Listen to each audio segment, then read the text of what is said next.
السلام علیکم ورحمۃ اللہ وبرکاتہ۔ بسم اللہ الرحمن الرحیم۔ قبیلہ مخزوم کے مغرور اور سرکش سردار عمرو بن ہشام کے پاس روپے پیسے کی خوب ریل پیل تھی۔ اس کے شان و شوکت کے حامل محل میں غلاموں اور کنیزوں کی بھرمار تھی، لیکن پھر بھی اس کی نظر ایک رومی کنیز پر پڑی تو اس نے اسے منہ مانگے داموں خرید لیا۔ اس لیے نہیں کہ اسے ملازمہ کی ضرورت تھی، بلکہ اس لیے کہ یہ سرخ و سفید خوبصورت کنیز اس کے دل کو بھا گئی تھی۔ مکہ میں رومی غلام اور کنیزیں اپنے کھلتے ہوئے رنگ و روپ کی وجہ سے مہنگے داموں فروخت ہوتے تھے۔ روپے پیسے کی اس کے پاس کمی نہیں تھی، اس لیے عمرو بن ہشام نے اس رومی کنیز کو خرید لیا، جس کا نام زنیرہ تھا۔ زنیرہ کون تھی؟ اس کا خاندان کیا تھا؟ وہ کن حالات کی وجہ سے دنیا کی سپر پاور سلطنت روما سے زنیرہ مکہ کے بازار غلاماء میں نہ قدر جنس کی طرح فروخت ہو گئی تھی؟ ان باتوں سے نہ عمرو بن ہشام کو کوئی دلچسپی تھی، نہ جاننے کا کوئی شوق تھا۔ زنیرہ کے ذہن میں بھی اپنی جائے پیدائش، اپنی جنم بھومی کا تصور محض ایک بھولے بسرے خواب کا رہ گیا تھا۔ میں کون ہوں؟ کیا میں غلامی کے لیے پیدا ہوئی ہوں؟ کیا کبھی کوئی فیصلہ اپنی مرضی سے بھی کر سکتی ہوں؟ میری پیدائش کا مقصد کیا ہے؟ خالق کائنات نے مجھے کیوں پیدا کیا ہے؟ یہ وہ سوالات تھے جو اس کے شعور پر دستک دیتے تھے، مگر وہ ان سوالات کا جواب کسی سے طلب نہیں کر سکتی تھی۔ اسے اپنی شناخت چاہیے تھی۔ وہ بے شناخت تھی کیونکہ وہ ایک زر خرید ملازمہ تھی۔ آقا کے سامنے ہاتھ باندھے کھڑی رہنے والی ایک کنیز، جسے سوال پوچھنے کا حق حاصل نہیں تھا، جسے کہنے کا نہیں صرف سننے کا حکم تھا۔ اس کا کام تابع داری تھا، وہ کام کی نوعیت کا تعین کرنا مالک کا کام تھا۔ اپنی شناخت سے بے شناخت زنیرہ کا سوال گئے بگائے اسے بے چین کر دیتا۔ میں کون ہوں؟ میں کون ہوں؟ لیکن جواب کون دے، یہ بھی کوئی نہیں جانتا تھا۔ دن گزرتے چلے گئے۔ زنیرہ اس غلامانہ زندگی کی عادی ہو چکی تھی۔ اب وہ سوال بھی کبھی کبھار ہی اس کے ذہن میں اٹھتا۔ عمرو بن ہشام کا رویہ زنیرہ سے روایتی آقا اور غلام کا تھا۔ اونٹوں کا گوبر اٹھانا، ان کو چارہ ڈالنا، گھر کو صاف رکھنا، عمرو کی چیزوں کی حفاظت، پھر ساتھ ہی ساتھ عمرو کی بیوی کی ناگوار گالیاں اور مار پیٹ بھی اس کی زندگی کا حصہ تھی۔ خوف، ڈر، وسوسے اور اندیشے، اس کی زندگی اسی شش و پنج میں گزر رہی تھی۔ اس کی زندگی کی سب سے اہم خوشی کا موقع شاید اس کی نیند تھی، مگر اب اسے خوابوں میں بھی خوف اور ڈر محسوس ہوتا تھا۔ ایک روز بہت عجیب بات ہوئی۔ چپ چاپ خاموش طبع زنیرہ اونٹوں کو چارہ ڈال کر پلٹ رہی تھی کہ اسے اپنے آقا کی آواز آئی، جو مالکن سے کچھ بات کر رہا تھا۔ محمد صلی اللہ علیہ وسلم جو میرے سامنے پلا بڑا ہوا، ہماری ہی طرح زندگی گزارتا ہے، اب وہ کہتا ہے کہ اللہ اس سے کلام کرتا ہے، اس پر وحی نازل کرتا ہے، اس کے پاس جبرائیل فرشتہ آتا ہے۔ آقا کی آواز کے ساتھ ہی کہکا بلند ہوا۔ زنیرہ کو دیکھتے ہی مالکن نے روبدار آواز سے اسے بلایا، او زنیرہ ادھر آ اور میرے پاؤں دبا۔ زنیرہ سعادت مندی سے مالکن کے پاس گئی اور پاؤں دبانے لگی۔ کچھ دیر بعد مالکن کی سماعتوں میں سوراخ کرتی تیز آواز بلند ہوئی، یہ کیا بات کر رہے ہو؟ محمد صلی اللہ علیہ وسلم نے ایسا کب کہا؟ عمر نے نیم استراحت کی حالت میں کہا، آج ابھی محمد صلی اللہ علیہ وسلم نے مکہ کے سارے اکابرین کو بلایا تھا۔ پہاڑ کے قریب اس نے پوچھا کہ اگر میں کہوں کہ اس پہاڑ کے پیچھے سے دشمن کی فوج آ رہی ہے تو کیا تم یقین کر لو گے؟ سب نے محمد صلی اللہ علیہ وسلم کے گزشتہ کردار کو دیکھتے ہوئے کہا، ہاں ہم یقین کر لیں گے، کیونکہ ہم نے ہمیشہ تمہیں سچا اور امانت دار پایا ہے۔ پھر اس نے کہا کہ سنو، مجھے اللہ نے پیغمبر بنا کر بھیجا ہے۔ اللہ نے مجھے تمہیں یہ بتانے کے لیے مبعوث کیا ہے کہ اللہ ایک ہے، ایک اللہ کے سوا کسی اور کی عبادت مت کرو، تمہاری تمام حاجتیں وہی اللہ پوری کرتا ہے۔ عمر چند لمحے خاموش ہو کر بولا، حیرت تو یہ ہے کہ وہ یہ کہتا ہے کہ سب انسان برابر ہیں۔ ہاں ہاں ہاں، اس نے ایک بار پھر کہکا لگایا۔ تم ہی بتاؤ، آقا اور غلام کی تمیز کبھی مٹ سکتی ہے؟ کیا اعلیٰ اور ذلیل قبیلے برابر ہو سکتے ہیں؟ معلوم نہیں محمد صلی اللہ علیہ وسلم یہ کون سی باتیں کر رہا ہے جو نہ کبھی سنی نہ دیکھی۔ بات آئی گئی ہو گئی، لیکن یہ باتیں سنیرہ کی یادداشت میں رہ گئی۔ خاندان قریش سے تعلق ہونے کی وجہ سے حضرت محمد صلی اللہ علیہ وسلم کے تعلقات بنو مخزوم سے بھی تھے، اور دوسرے بہت سے لوگوں کی طرح سنیرہ بھی حضرت محمد صلی اللہ علیہ وسلم کے لیے دل میں احترام کے جذبات پاتی تھی۔ پھر یہ عمر بن ہشام کا معمول بن گیا کہ اکثر گھر میں عمر اور اس کی بیوی حضرت محمد صلی اللہ علیہ وسلم کے بارے میں زہر سے بجھی گفتگو کیا کرتے۔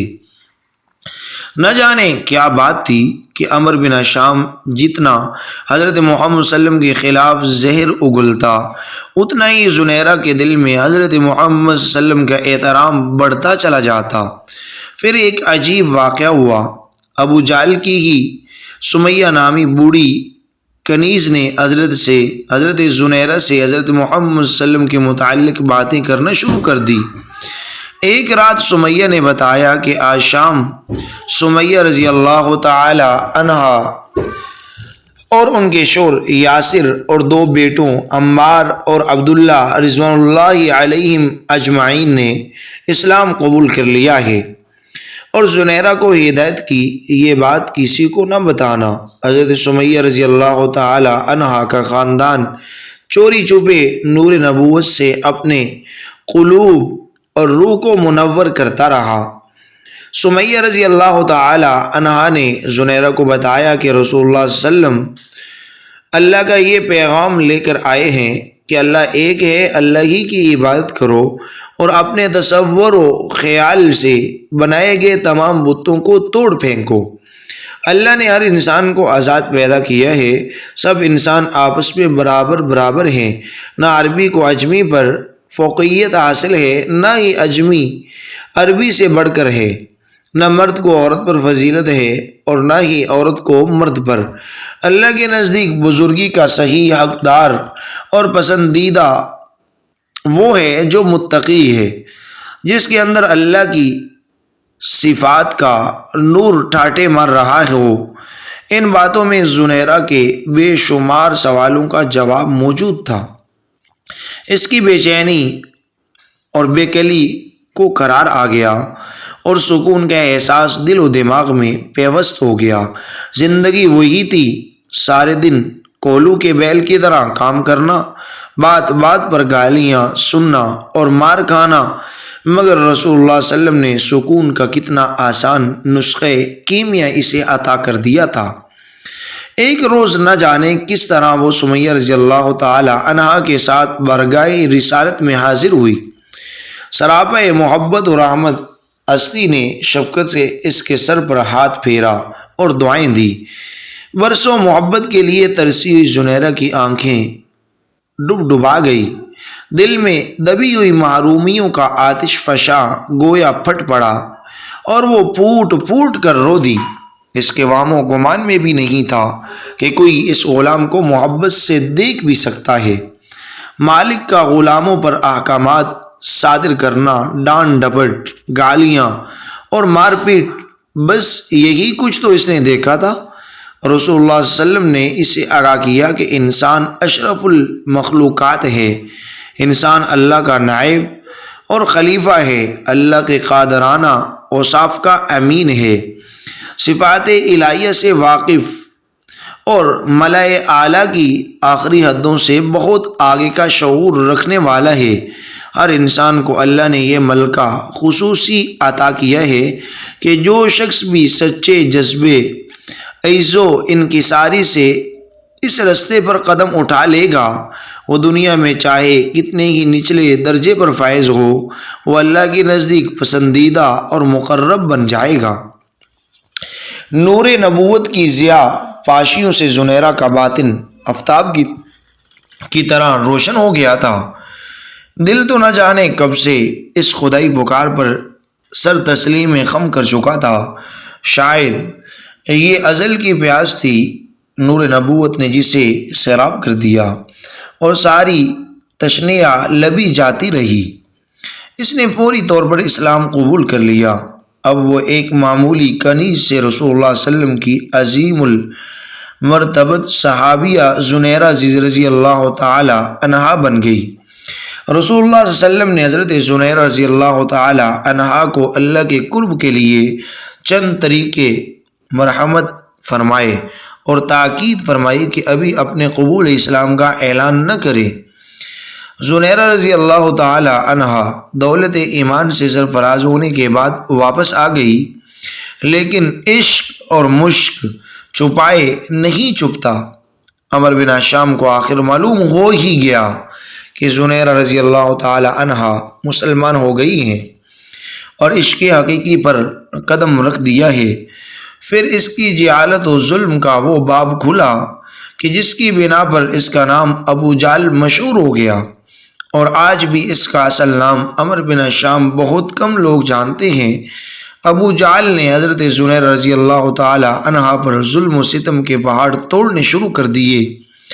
ابو جہل حضرت زنیرہ رضی اللہ تعالی عنہا کو اتنی بری طرح زدکوب کرتا کہ وہ بے ہوش ہو جاتی، وہ مار مار کر تک جاتا، مگر اللہ کی یہ نیک اور صابر بندی سب کچھ سہ لیتی، مگر پائے استقلال میں ذرا بھی لغزش نہ آتی۔ ابو جہل ہر روز نئے نئے طریقوں سے مظالم کرتا، کبھی کئی دن تک کھانے کا ایک لقمہ بھی نہ دیتا، کبھی سونے پر پابندی لگا دیتا اور اونگ آتے ہی کھال تک نوچ لینے والی چرمی چھڑی سے مار مار کر لہولہان کر دیتا۔ حضرت زنیرہ رضی اللہ تعالی عنہا کا پورا جسم زخم و زخم رہتا تھا اور اس میں سے خون و پیپ رسنے لگتا، مگر اب وہ روح کے اس سفر پر گامزن تھی جہاں مادی جسم کو آدمی روح کے خول یا لباس کی صورت میں دیکھتا ہے۔ رسول اللہ صلی اللہ علیہ وسلم کو جب حضرت زنیرہ رضی اللہ تعالی عنہا کے اوپر ہونے والے مظالم کی خبر پہنچتی تو غمگین ہو جاتے۔ ایک مرتبہ آپ صلی اللہ علیہ وسلم کے ایما پر حضرت ابوبکر صدیق رضی اللہ تعالی عنہ ابو جہل کے پاس گئے تاکہ انہیں خرید کر آزاد کر دیں، اور اس سے کہا کہ زنیرہ رضی اللہ تعالی عنہا کو فروخت کر دو، مگر وہ ایک کینہ پرور شخص تھا، لہذا اس نے حقارت سے انکار کر دیا۔ اس کا ظلم و جبر جہاں تک بڑھا کہ حضرت زنیرہ رضی اللہ تعالی عنہا کی بینائی جاتی رہی اور آنکھیں بے نور ہو گئی۔ یہ دیکھ کر ابو جہل نہایت طنزیہ لہجے میں بولا، دیکھ لات و عزیٰ نے تجھے اندھا کر دیا، اب تو محمد صلی اللہ علیہ وعلی آلہ وسلم کے دین کو چھوڑ دے۔ اس جملے نے زخم حضرت زنیرہ رضی اللہ تعالیٰ عنہ کے دل کو تڑپا کر رکھ دیا، مگر وہ خاموش رہی۔ یہ بات اتنی مشہور ہوئی کہ مشرکین حضرت زنیرہ رضی اللہ تعالی عنہا کی مثال دے کر مسلمانوں پر جملے کسنے لگے کہ دیکھو زنیرہ رضی اللہ تعالی عنہا کو لات و عزیٰ نے اندھا کر دیا ہے۔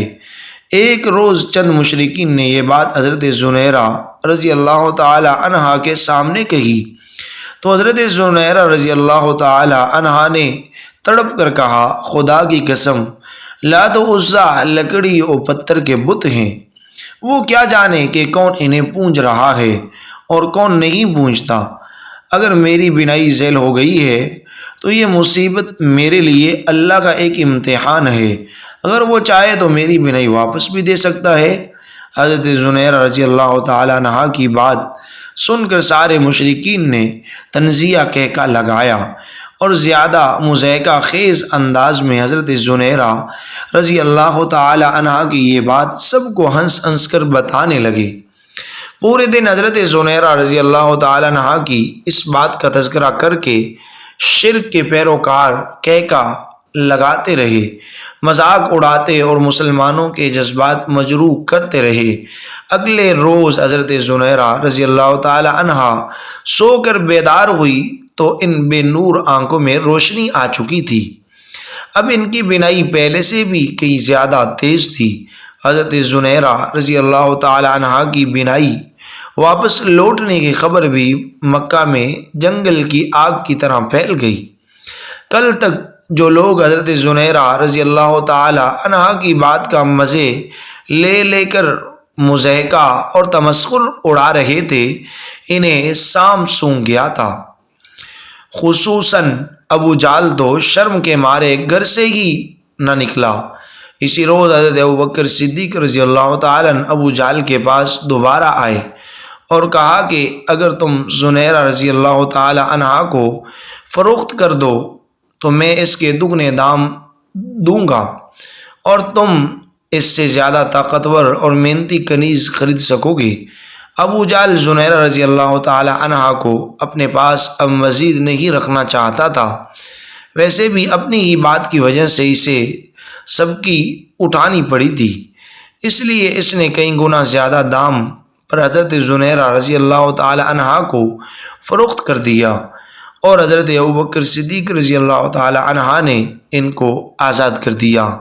ناظرین و سامعین، یہ تھا حضرت زنیرہ کے قبول اسلام سے لے کر ان کی آزادی تک دکھ اور صبر کی یہ داستان۔ یقیناً سن کر ہر اہل اسلام کا دل ایمان سے منور ہو جاتا ہے۔ ناظرین و سامعین، اگر آپ ہمارے چینل پر نئے ہیں تو پلیز اسے سبسکرائب کرنا مت بھولیے، اس ویڈیو کو لائک اور شیئر ضرور کیجیے۔ آپ کا اپنا چینل انٹرسٹنگ سٹوری۔ جزاکم اللہ خیر۔